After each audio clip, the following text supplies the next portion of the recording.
अजमेर शरीफ में हुई सांप की बारिश। प्यारे दोस्तों, अस्सलाम वालेकुम। आप देख रहे हैं इरफानी वर्ल्ड यूट्यूब चैनल और मैं हूं मोहम्मद इरफान झारखंड। अजमेर मोहल्ला अजमेर शरीफ में हुई सांप की बारिश। जी हाँ दोस्तों, कब कहां कैसे हुई सांप की बारिश, पूरी वीडियो आज आपके सामने लेकर आए हैं दोस्तों, जिसको जानकर सुनकर यकीनन आपके रोंगटे खड़ी हो जाएंगे।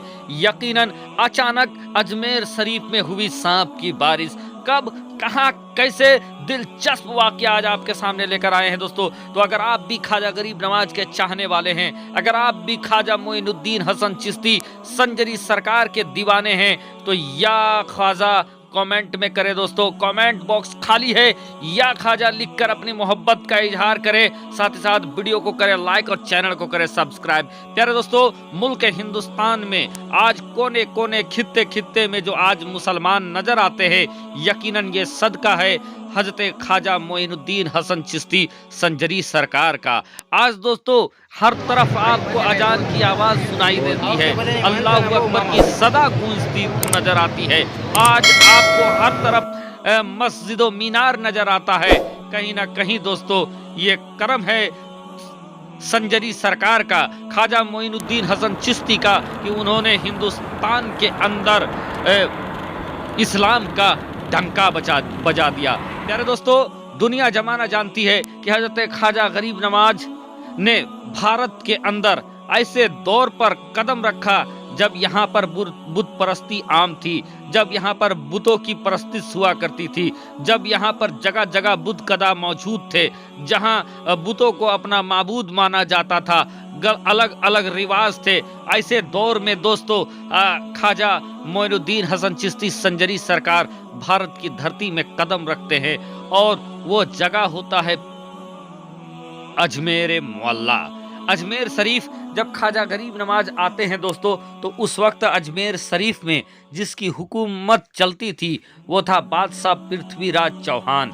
पृथ्वीराज चौहान के ही सल्तनत में एक जगह जो आज भी मौजूद है, जिसको दुनिया जमाना अना सागर के नाम से जानती है, उसी अना सागर के किनारे ख्वाजा गरीब नवाज अपने चाहने वालों के साथ आते हैं और वहाँ पर वजू करते हैं, नहाते हैं, खाते हैं और रब की इबादत करने लगते हैं, कुरान मुकद्दस की तिलावत करते हैं, अजान होती है, सजदे होते हैं। अब इन चीज़ों को देखकर दोस्तों जो अजमेर के लोग थे काफ़ी बौखला जाते हैं, गुस्से में आते हैं। वो लोगों को कुछ समझ में नहीं आ रहा था, क्योंकि उस ज़माने में भी अजमेर शरीफ में जो अना सागर मौजूद था, अना सागर के पानी को बड़ा पवित्र माना जाता था, और उसी के किनारे एक बहुत बड़ा मंदिर भी था जहाँ पर बहुत सारे बुत कदा रखे हुए थे। वहाँ पर अना सागर पे नहाकर वहाँ पर पूजा पाठ किया करते थे।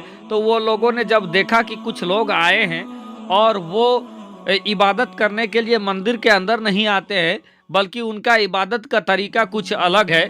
इबादत करने से पहले कुछ अजान देते हैं, तिलावत कुरान मुकद्दस की तिलावत करते हैं। वो उन लोगों को कुछ समझ में नहीं आ रहा था, लेकिन धीरे धीरे उनको ये बात समझ में आ गई कि ये लोग हम लोगों में से नहीं है, बल्कि इनका अकीदा कुछ और है, इनका परवरदिगार कोई और है, और ये जो इबादत करते हैं वो हमारे मजहब के नहीं है, हमारे धर्म के नहीं है। और उसके बाद क्या था, उन्होंने इन लोगों को भगाने, यानी ख्वाजा गरीब नवाज और उनके चाहने वालों को भगाने के लिए ये तरकीब निकालने लगे। और उसके लिए इन्होंने क्या कहा कि मिलकर ये बादशाह पृथ्वीराज चौहान के दरबार में जाते हैं, और जाकर वहाँ पर बादशाह को ख्वाजा गरीब नवाज के खिलाफ भड़काने लगते हैं कि कुछ लोग आए हैं और पवित्र अना सागर के पानी को अपवित्र कर रहे हैं, वहीं खाते हैं, नहाते हैं और वहीं इबादत करते हैं, लेकिन उनका इबादत का तरीका कुछ और है। अगर आप जल्द से जल्द उन फकीरों को अना सागर से, अजमेर से अगर आप नहीं भगाओगे, तो हमारा यहाँ का सारा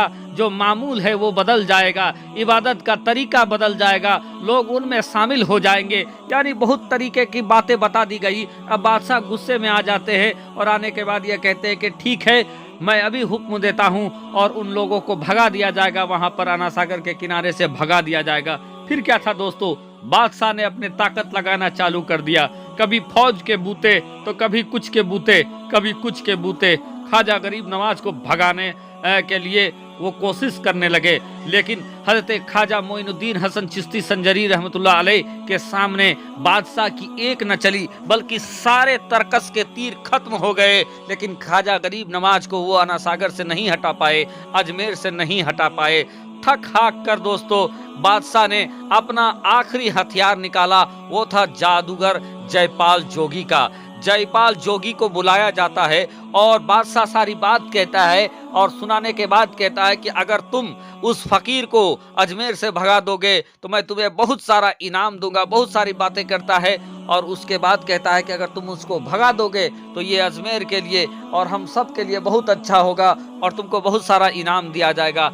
अब क्या था, वो बात जयपाल जोगी जो अपने वक्त का सबसे बड़ा जादूगर था, वो बड़ा घमंड था। घमंड के बूते आकर कहता है बादशाह ये तो मेरी चुटकियों की बात है, मैं फौरन उसको वहां से भगा दूंगा। और फिर क्या था दोस्तों, ख्वाजा गरीब नवाज की बारगाह में वो मुकाबला करने के लिए आता है।